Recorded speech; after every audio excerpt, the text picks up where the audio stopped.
हरे कृष्णा। तो आज का हमारा सवाल है कि क्या हमारे जितने भी शास्त्र है, चाहे श्रीमद् भगवत गीता हो या श्रीमद् भागवतम हो या अन्य पुराण हो, रामायण हो, महाभारत हो, क्या ये सब माइथोलॉजी है या साइंस है, क्या है?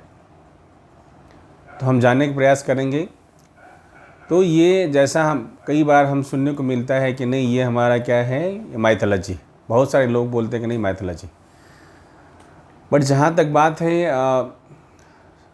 हमारे जितने भी शास्त्र हैं, चाहे भगवत गीता हो या भागवतम हो या रामायण हो, ये सब हमारा शास्त्र क्या है, Q&A सीरीज है। इसमें क्या है, एक व्यक्ति क्वेश्चन पूछ रहे हैं और जो एक दूसरे व्यक्ति वो आंसर कर रहे हैं। तो हमारा जितना भी शास्त्र है क्वेश्चन आंसर सीरीज है। जैसे कि हम श्रीमद् भगवत गीता को लेते हैं, तो श्रीमद् भगवत गीता में अर्जुन सवाल कर रहे हैं और भगवान कृष्ण हर एक सवाल का आंसर बहुत पेशेंसली दे रहे हैं। और जैसा हम सब जानते हैं भगवत गीता में 18 अध्याय हैं। भगवान पहला अध्याय में कुछ नहीं बोलते हैं, सभी जो भी श्लोका है मैक्सिमम अर्जुन की तरफ से है। अर्जुन अपनी पूरे रीजन्स दे रहे हैं कि मैं युद्ध नहीं करना चाहता हूँ।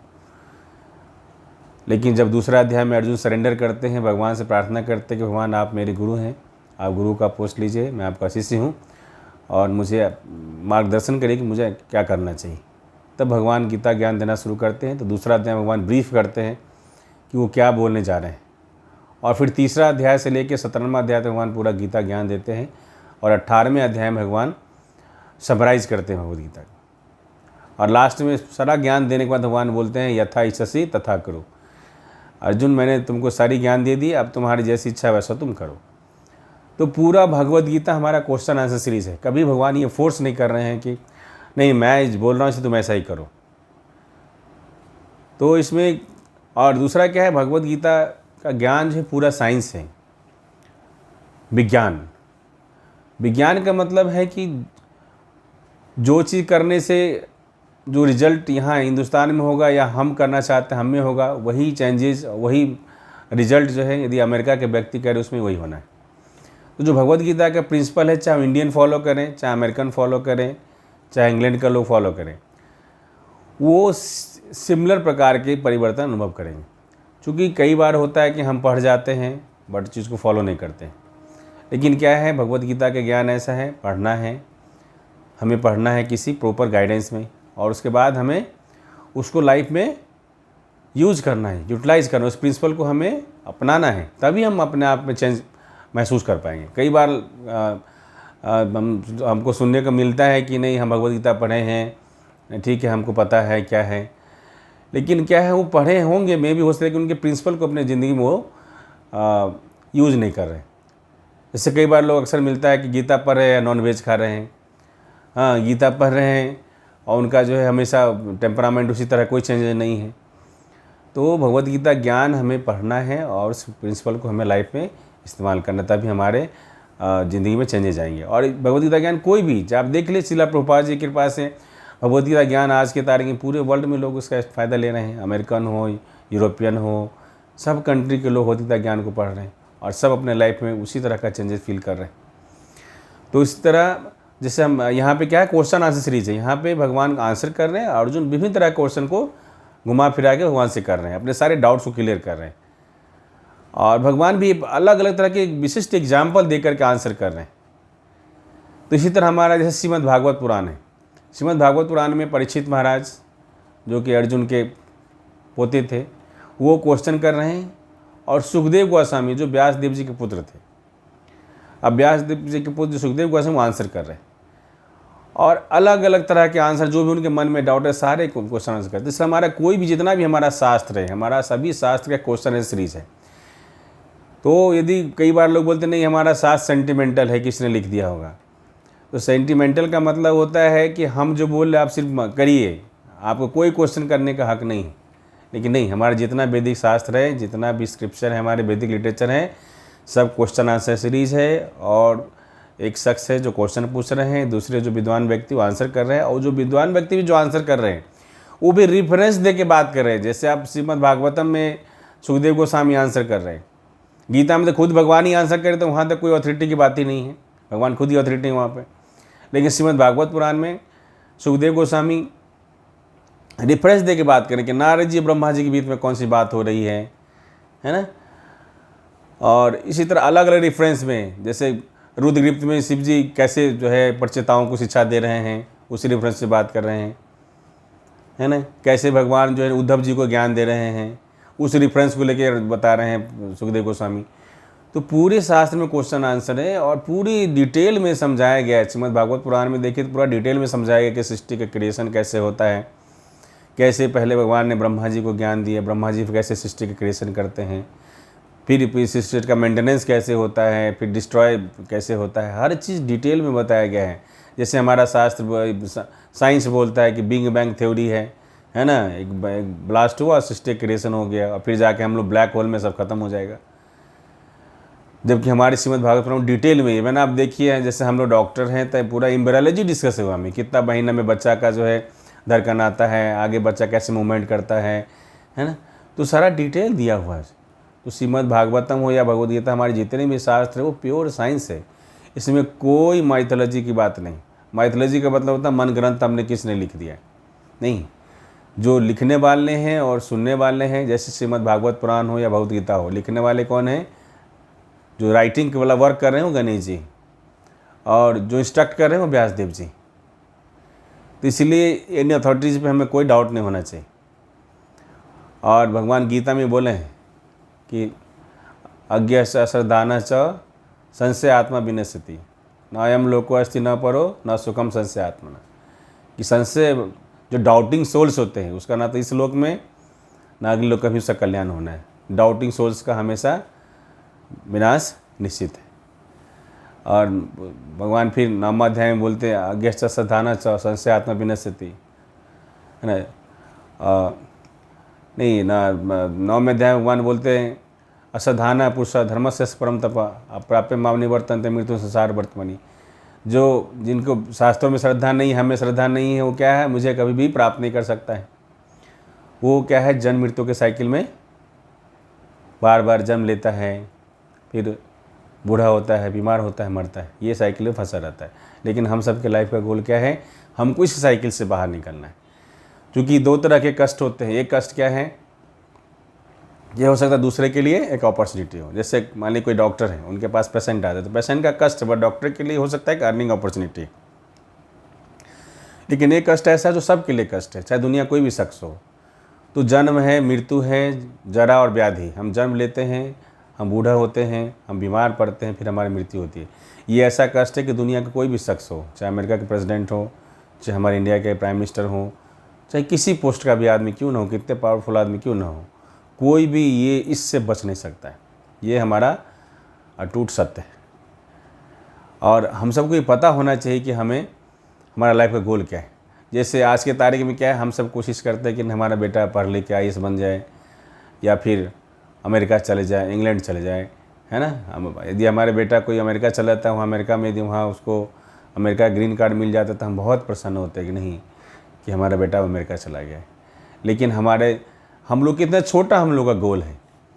यदि हम अपना शास्त्र देखिए, चाहे श्रीमद् भागवत या भगवद गीता देखिए, कि हम सबका गोल बहुत हाई फिक्स किया गया है। क्लियरली हमारे जितने भी वैदिक शास्त्र, सबका एक ही निर्देश है कि हम सबका ये जहाँ हम अभी हैं, ये भौतिक संसार है, ये भौतिक संसार जेल है।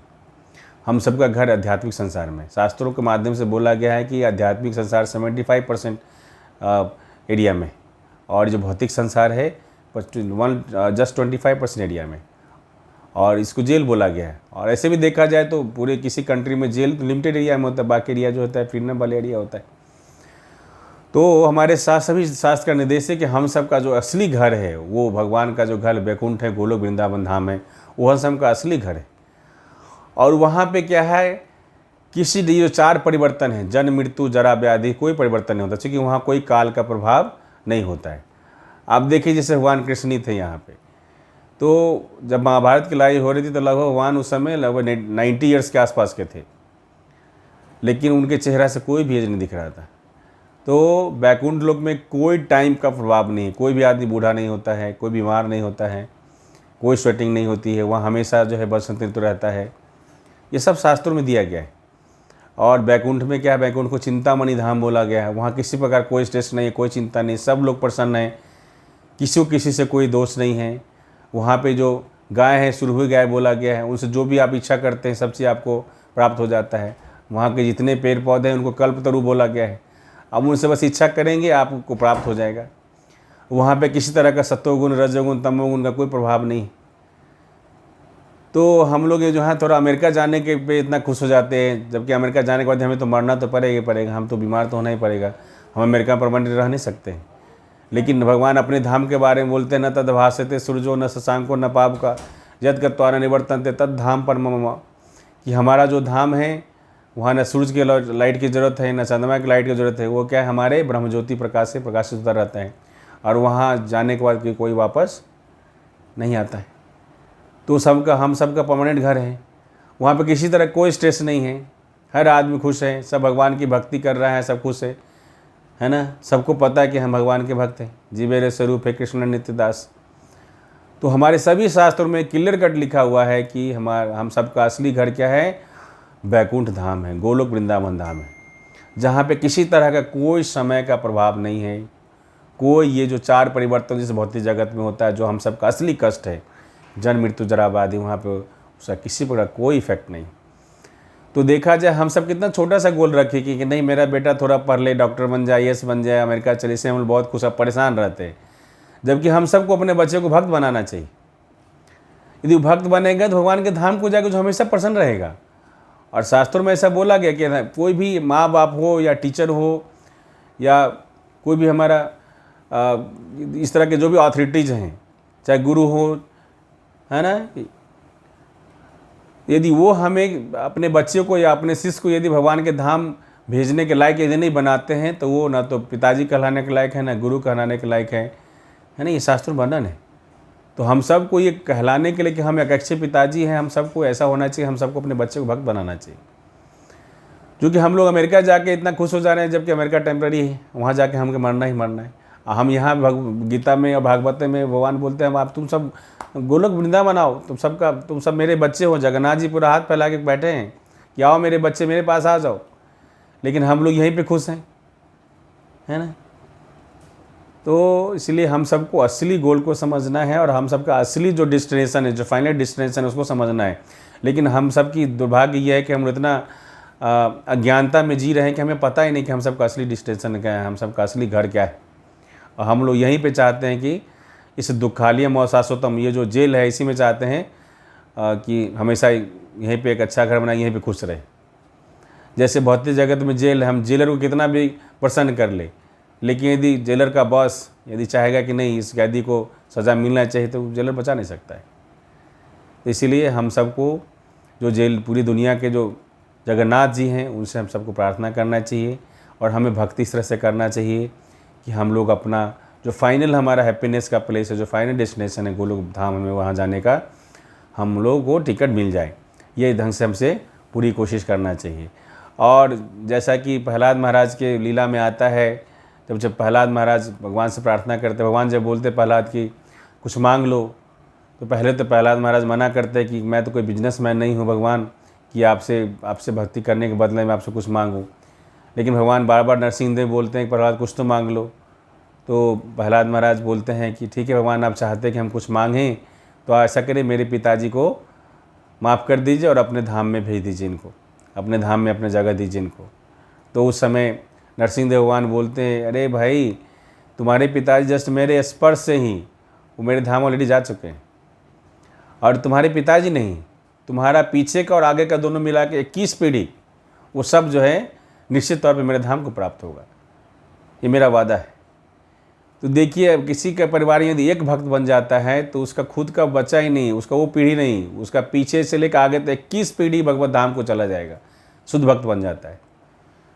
तो हम लोग कितना छोटा गोल के लिए परेशान हैं कि नहीं मेरा बेटा डॉक्टर बन जाए, IAS बन जाए। ठीक है, ये बस शरीर के लिए कोशिश करना है, ये भी बने, लेकिन असली हम सबको चेतना हमारा इस तरह से होना चाहिए कि हमारा बेटा अल्टीमेटली कुछ भी करे लेकिन भगवान का शुद्ध भक्त बने, जिससे क्या होगा, हमारा सबका कल्याण होगा, इस जनरेशन का, पिछले जनरेशन का और आने वाले जनरेशन का, टोटल 21 जनरेशन करना होगा। ये किनका वादा है? ये नरसिंहदेव भगवान का वादा है। इसलिए हमें कोई डाउट नहीं होना चाहिए। इसलिए हम सबको कोशिश करना चाहिए, आप खुद भक्ति करें, अपनी परिवार के हर सदस्य को भक्ति करें। अब जो भी काम कर रहे हैं वो करते रहिए, भक्ति करते रहिए। और जैसा हम हर वीडियो में बताते हैं, भक्ति करना बहुत सिंपल है। कलयुग में क्या है, सिर्फ हमें भगवान का नाम लेना है। हरे कृष्णा कृष्णा कृष्णा हरे हरे, हरे राम राम राम हरे हरे। हमेशा जब जिस स्थिति, जिस वेश में, जिस काल में, जिस परिवेश में, हमें भगवान का नाम हमारे जी पे हमेशा चलते रहना चाहिए। ऐसे इस्कॉन में प्रभुपाद जी की कृपा से 16 राउंड हम सबको भगवान का नाम जप करना है, इसमें 2 घंटे लगते हैं। और बाकी हमें सतत अपने जीवा पे भगवान का नाम लेते रहना चाहिए। तो आप सबसे प्रार्थना है कि आप सब अपने जीवन के असली लक्ष्य को समझिए, और हम सब का जो असली घर है बैकुंठ धाम, जहाँ पे हमें कोई चिंता नहीं है, किसी ढंग कोई स्ट्रेस नहीं है, कोई एजिंग नहीं है ना, कोई गर्मी, जो जितने डुअलिटीज़ हमको यहाँ फेस करना पड़ता है, कोई डुअलिटी नहीं है। वहाँ पे जाके हमेशा के लिए अपने जो है आनंदमय स्थिति को प्राप्त कर सकते हैं, जो हम सबका एक्चुअल रूप है। तो थैंक यू वेरी मच आप सभी का। आप सब अपने जीवन को सार्थक बनाएं। यदि आपको लगता है कि हम कुछ आपके जीवन में परिवर्तन लाने के लिए कुछ कोशिश कर पा रहे हैं, कुछ आपको लाभ हो रहा है, तो हमारे वीडियो को लाइक करिए, शेयर करिए, चैनल को सब्सक्राइब करिए। हरे कृष्णा। थैंक यू भाई।